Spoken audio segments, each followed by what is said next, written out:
Good evening, I'm Tom Brokaw in New York. It's been a long campaign. It appears it will be a long and exciting evening before we know who is the next president of the United States. Governor Bush has already won Indiana and Kentucky. We'll add it all up for you throughout the evening. We'll take you through what it all means. First man to 270 electoral votes wins. Stay with us. We're about to take you on an exciting and bumpy ride. One of the important battleground states, Florida, alone wields 25 electoral votes. An increasingly Republican state, Florida voted twice for President George Bush and has another Bush, Jeb, as its governor. The hot-button issue here is undoubtedly Medicare, with almost 1/4 of the electorate over the age of 65. But going into the final days of this campaign, Florida was still up for grabs. And joining us now, Tucker Carlson of the Weekly Standard and Farai Shadea of popandpolitics.com. Let's begin with NBC's Washington Bureau Chief, moderator of Meet the Press, Tim Russert. All eyes on Florida at this hour, Tim. We've been talking to the voters all day in Florida. And quite striking, Tom, everyone assumed it was going to be Social Security, the big issue. In fact, those 65 and older split evenly amongst the candidates. You also mentioned Georgia, too close to call. Suggestions that perhaps African Americans are turning out a little bit larger than we thought. Virginia, we say that George Bush will win by about 5 or 6 points. A little closer than anticipated, perhaps a big turnout in Richmond with African Americans. We must keep our eye on that. All right. A lot of people have been saying, present company included, this is the closest presidential election since 1960, John F. Kennedy and Richard Nixon. A big call to make. CNN announces that we call Florida in the Al Gore column. This is a state both campaigns desperately wanted to win. That is a very, very, very important state for Al Gore. And now the pressure is on George W. Bush in Pennsylvania and Michigan. And those polls close in about 10 minutes, Tom. Hillary Rodham Clinton now has 2 titles, First Lady of the United States and Senator-elect from the state of New York. NBC News projects that Hillary Rodham Clinton is the senator that has been elected to fill the seat occupied by Daniel Patrick Moynihan. It stays in the Democratic column. It was, in many ways, a national senatorial contest. She ran against Long Island Congressman Rick Lazio after New York Mayor Rudy Giuliani was forced to withdraw for health reasons. We'll be talking with him in just a few moments.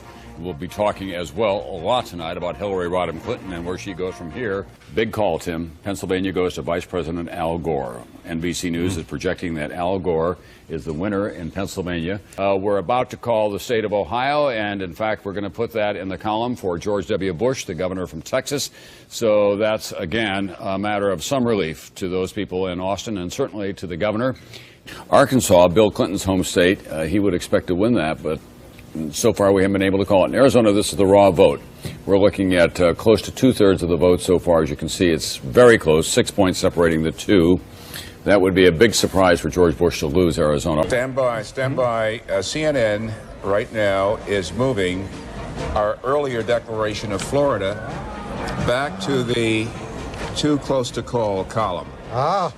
This no longer is a victory for Vice President Gore. We're moving it back into the too close to call. One order, please. Yes. Should they break for Bush, the entire calculation of the last hour and a half changes dramatically. Yeah. It is unbelievably tight, though, in Florida. Yeah, I mean, we can't put that up enough. Let's go back to Florida again. Just show you the raw vote, because this is what it comes down to.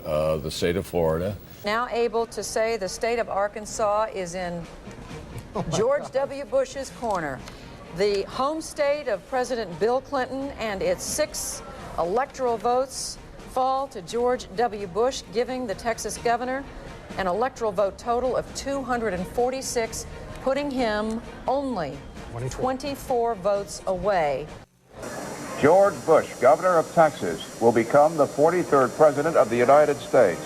At 18 minutes past 2 o'clock Eastern Time, CNN declares that George Walker Bush has won Florida's 25 electoral votes,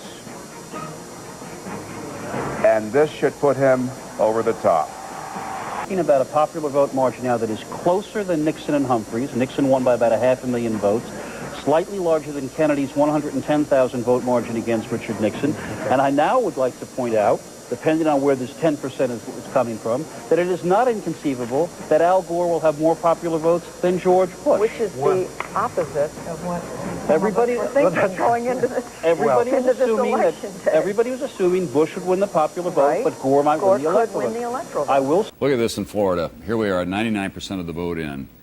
We have projected it, obviously, for George W. Bush. Good grief. Look at that. 11. That means automatic recount. That would be something if the networks managed to blow it twice in one night. Speak for yourself. Right. Claire Shipman, have they accepted the fact that they've lost the presidency tonight? Tom, they have. In fact, I just talked to Gore's campaign chairman, Bill Daley. He said that Gore has, in fact, called President-elect Bush. No word on what was said in that conversation, but that it was very direct. And he also told me they have no plans to contest any of the states or any of the vote, despite those numbers you were just looking at, which are strikingly close and which may, in fact, call for an automatic recount. They're saying they're not going to ask for it.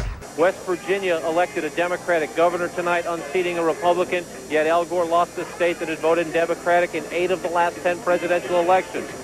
States like Iowa came his way, or it appears it will come his way, but very close at the end. So there will be a lot of questioning as to why Al Gore could not run stronger in traditionally Democratic states. This is what you call close. This is the state of Florida.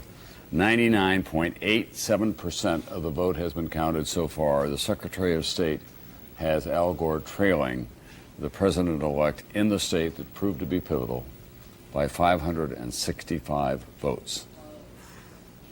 565 votes. And there are some votes. That's not even a wide spot in the road. There are still some votes that have not been counted. And there's still votes to be counted because we're at 99.87.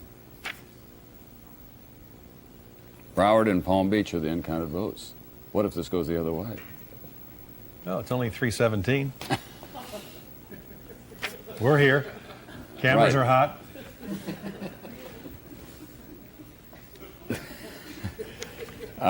That's entirely possible. Because we've got Tim gets his board out. Judy, something to report to you here in this very unusual night. The vice president has recalled the governor and retracted his concession.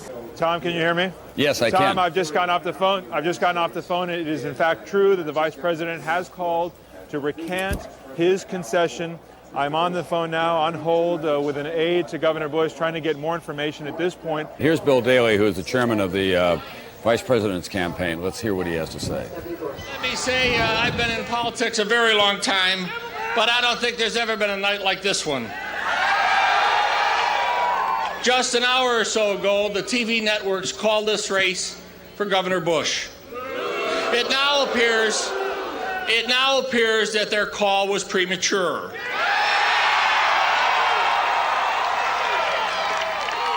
Let me be very clear about this. According to the information supplied by the Secretary of State of Florida, with 99.9% of the vote counted, there is a margin of only about 1,200 votes out of millions cast, with over 5,000 votes left to be counted. This is a very significant, for most important reason, and that is, for under Florida state law, this triggers an automatic recount, and as everyone knows in America, this race has come down to the state of Florida.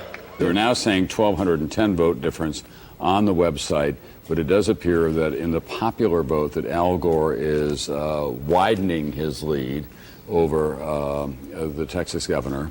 That is going to give everyone, as we say, a dilemma tomorrow. But I come back to my original point. This was not a surprise, everybody. We've had the Electoral College from the beginning. We're going to take an updated look at the national vote totals just to see where that stands right now.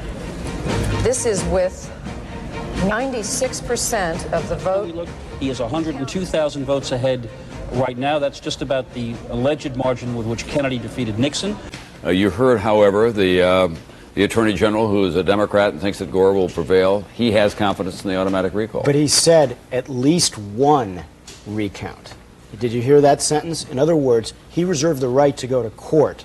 I do not think that this presidential election will be determined by some judge in Florida. That's just not going to wash.